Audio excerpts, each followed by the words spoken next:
ਦਰਸ਼ਨ ਰਾਹੀ ਸਿੰਘ ਪੱਤੀ ਨੂੰ ਮੂੰਹ 'ਚ ਪਾਉਂਦੇ ਹੋਏ, ਬਾਅਦ 'ਚ ਉਗਲਦੇ ਹੋਏ ਕੁੜੀ ਨੂੰ ਅੰਦਰ ਚਾਹ ਦੇ ਤੇ ਹੁੱਕੇ ਦਾ ਸੂਟਾ ਲਾਉਂਦੇ ਹੋਏ, ਹੁੱਕਾ ਕੋਲ ਕਰ ਹੁੱਕੇ ਨੂੰ ਕੋਲ ਰੱਖਦੇ ਹੋਏ ਤੇ ਪੱਤੀ ਨੂੰ ਝਾੜਦੇ ਹੋਏ ਤੇ ਚੀਨੀ ਦਾ ਫੱਕਾ ਮਾਰਦੇ ਹੋਏ ਪੱਤੀ ਦੇ ਵਿੱਚ।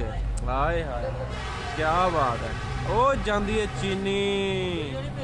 ਰਾਈ ਸਾਹਿਬ ਕਮਾਲ ਕਰਦੀ ਹੈ। ਤਾਨੇ ਤਾਨੇ ਤਾਨੇ ਤਾਨੇ ਤਾਨੇ ਤਾਨੇ ਇੱਕ ਵਾਰੀ ਆ ਸਜਣਾ, ਆ ਸਜਣਾ, ਆ ਸਜਣਾ, ਹੁਣ ਲਾਵੀਂ ਨਾ ਸਾਨੂੰ ਬਹਾਨੇ, ਇੱਕ ਵਾਰੀ ਆ ਸਜਣਾ।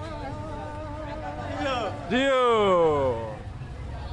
ਆਜੋ ਤੁਸੀਂ ਵਿੱਚ ਇੰਟਰਨੈਸ਼ਨਲ ਪਲੇਅਰ।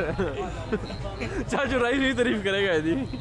ਇਹ ਭਾਈ 10 ਸਕਿੰਡ ਹੈਗੇ, ਜਲਦੀ ਜਲਦੀ। ਆਪਣੇ 3 ਚੱਕ ਦੀ ਕਲਾਸ਼ਨਕੋਪ ਹੈ। ਫਲਾਸ਼ਨਕੋਪ। ਓਕੇ ਜੀ।